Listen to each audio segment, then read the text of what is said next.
O fanzine é um mundo encantado e só os fanzines proporcionam coisas que nenhum documentário ou programa de televisão são capazes de mostrar. Na sua tela, o primeiro fanzine digital, ou o fanzine eletrônico, ou não importa. O importante é que funciona. Para os fanzineiros, o importante é ver, rever e mergulhar num mundo de nostalgia e informações. Como num passe de mágica de Mandrake, a legião de personagens fantásticos invadiu a Terra. Uns vieram a cavalo, outros em naves espaciais, alguns chegaram montados em monstros voadores ou se equilibrando sobre pranchas prateadas. Houve até quem viesse pendurado numa teia de aranha. Nos Estados Unidos, chama-se comics, na Itália fumetti, no Japão mangá e no Brasil gibi. Segundo o dicionário, gibi quer dizer negrinho, moleque. Também significa revista de histórias em quadrinhos. Ampliando o conceito de gibi, também a molecada do mundo todo, de qualquer raça ou nacionalidade. Do menino amarelo ao ligue-ligue-lê, do Pinduca ao Pelezinho, Cebolinha, Riquinho, todos são gibis. Houve época em que o gibi designava toda e qualquer revista de histórias em quadrinhos. Era normal pedirmos na banca o gibi do Batman ou o gibi do Tarzan. E a frase, não tá no gibi, ainda hoje é largamente utilizada para expressar fatos ou coisas de difícil compreensão. O que são fanzines?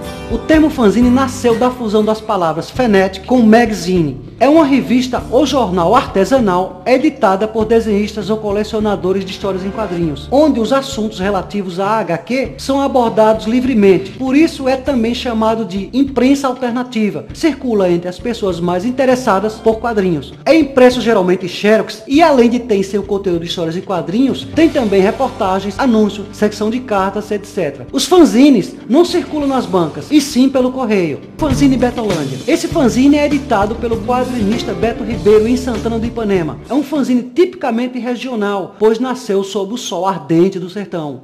No Betolândia, Beto divulgava suas próprias criações em mirabolantes aventuras do personagem Zé das Cruzes, com a parceria sempre de Marcelo Almeida. Outra grande criação de Beto é Chico Chupeta, o detetive xereta diplomado por correspondência e também repórter de rádio do interior. Genildo Tavares da Silva, com seu Pop Quadrinhos, publicava diversas HQs alagoanas, com a sua criação como Gino, Seu Bizu, do desenhista Mano, Vladimetal, do quadrinista Vladimir, entre outras HQs alagoanas. O Pop Quadrinhos editou em oficial até a revista Tião, do desenhista Beto Ribeiro, que incluía os personagens Chico Chupeta e a aventura Os Caçadores do Tesouro Perdido, tendo como heróis quadrinistas alagoanos, como o próprio Beto, Genildo, Mariano Paredes e o argumentista Marcelo Ricardo. No fanzine número 5, temos um relato reportagem sobre a primeira mostra de quadrinhos, que apresenta os desenhistas e fanzineiros de todo o estado.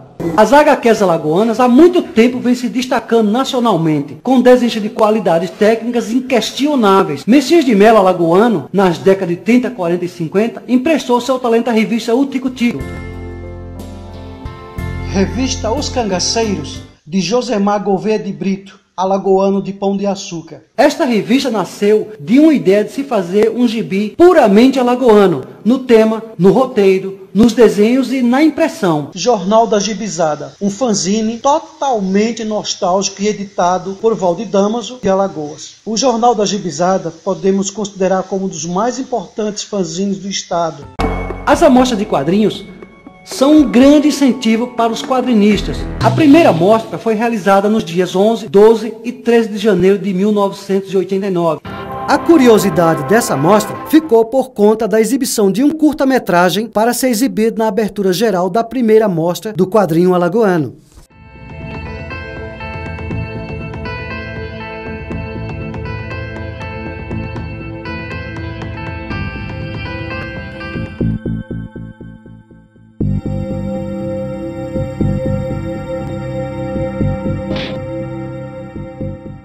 O sucesso dessa mostra foi tão grande que um dos personagens apresentados acabou indo parar nas telas. Xoxo foi a inspiração para o diretor Pedro Rocha lançar pelo Cine-Sesc Cultural o média-metragem Desalmada e Atrevida.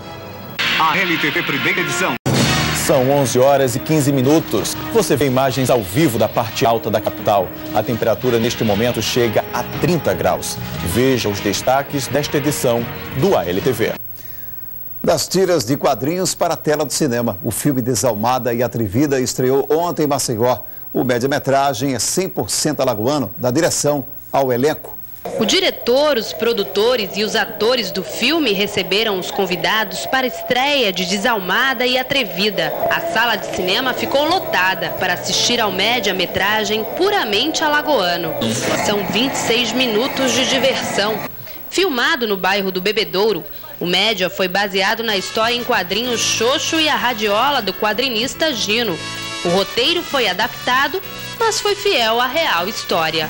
Ele foi criado, na verdade, somente para ser personagem de fanzine, né? Mas o Pedro conseguiu fazer com que o personagem realmente agora ganhasse vida. Depois de tanta confusão, a história de Ademir tem até um final feliz. O público se sentiu orgulhoso ao ver conterrâneos na telinha. É uma história interessante, uma história popular. Eu acredito que vai fazer sucesso. Pessoas da terra, né? E que são capazes de fazer um trabalho tão bom. E surgiram personagens produzidos pela rádio, televisão, cinema e circo. Do rádio temos o Vingador, o Capitão Atlas, de Périx do Amaral, Jerônimo, o herói de sertão, o primeiro herói típico do Brasil, com vilões locais, cenários característicos do nosso país. Esta história aconteceu no tempo dos pioneiros, os pioneiros da televisão. Na extinta TV Tupi, Jerônimo era o herói do sertão, personagem vivido por Francisco de Franco. Jerônimo era auxiliado pelo moleque Saci, vivido pelo ator Canarinho. Na cidade de Riachão, as armadilhas se acumulam para destruir Jerônimo, o herói do sertão. Em 1913, o cinema chegou à conclusão de que não poderia ser apenas uma extensão do teatro. Aí, os seriados, que já eram a grande atração desde 1909, ganhou mais sucesso com personagens adaptados dos pulps e principalmente dos quadrinhos.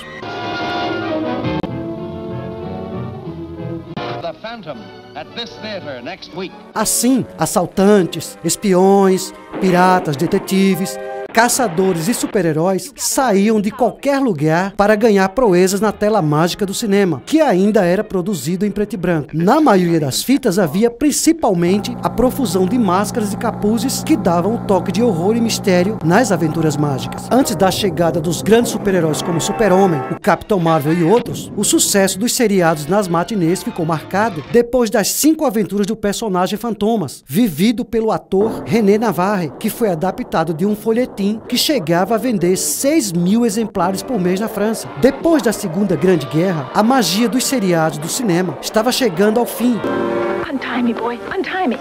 Foi então que, a partir dos anos 50, começava a chegar no conforto do lar de qualquer americano o aparelho de televisão e suas grandes atrações. Vamos agora às origens das séries de televisão, principalmente as que nasceram das HQs ou pulps, conhecidos como folhetins. Para quem não sabe, os pulps eram livretos que surgiram na França e deram origem à nossa literatura de cordel. Hopalong Cassidy cavalgou em longas fitas do cinema por um longo tempo.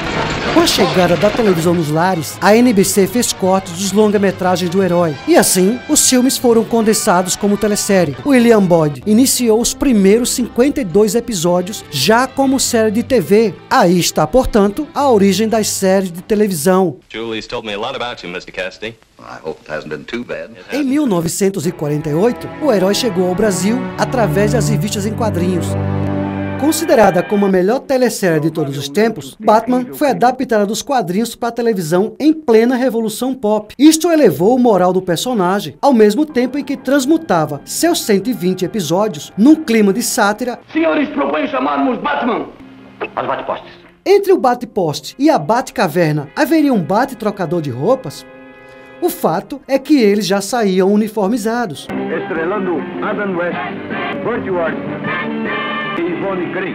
Batman, ao ser levado em condições de série televisiva, levou consigo as onomatopeias, sendo a única série em live action a se assemelhar à linguagem usada nos quadrinhos. Mas pelo menos é melhor do que nada.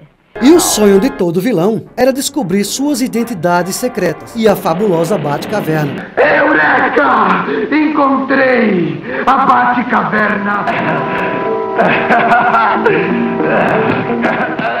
Amanhã, mesma bate-hora, mesmo bate. No Japão, o primeiro herói que saía de uma propaganda de rádio de pilha virou personagem de quadrinhos e série de TV, que no Brasil marcou uma geração que cresceu assistindo o National Kid. National Kid! Não se preocupe, senhor ministro. Afinal, provei-lhe que o Dr. Sanada é um ser abissal, não é? O sucesso desse super-herói foi maior no Brasil do que em seu país de origem. Até o início dos anos 70, para quem morava em alguns estados do Nordeste, em Alagoas, por exemplo, tinham as saudosas repetidoras, que transmitiam imagens para a nossa TV já com qualidade ruim.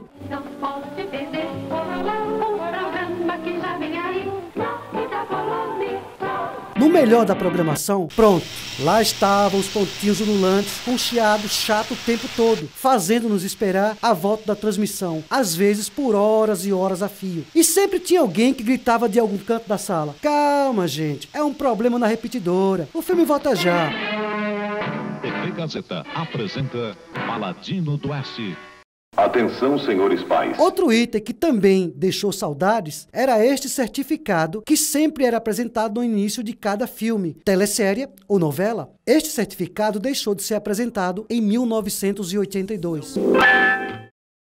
No México, um herói de luta livre virou herói nacional, como também um super-herói no combate ao crime e às forças das trevas. Santo, o Mascarado de Prata, teve sua HQ e fotonovela vendida com grande sucesso em seu país de origem. Tanto nos filmes como nas fotonovelas ou gibis, o herói se via em grandes aventuras contra lobisomens, o Drácula e ladrões de todas as espécies. A la legión de los muertos vivos. O caminho mais produtivo talvez não seja concluir, mas dar o primeiro passo para outros estudos sobre os quadrinhos em Alagoas e no Brasil, principalmente aqueles que circulam dos meios alternativos. Gostaríamos de ler ainda muita coisa a respeito das HQs alagoanas. E então, quem se habilita a entrar nesse mundo das HQs que vivenciamos quando criança, que idealizamos quando adolescente e recordamos nostálgico quando adulto?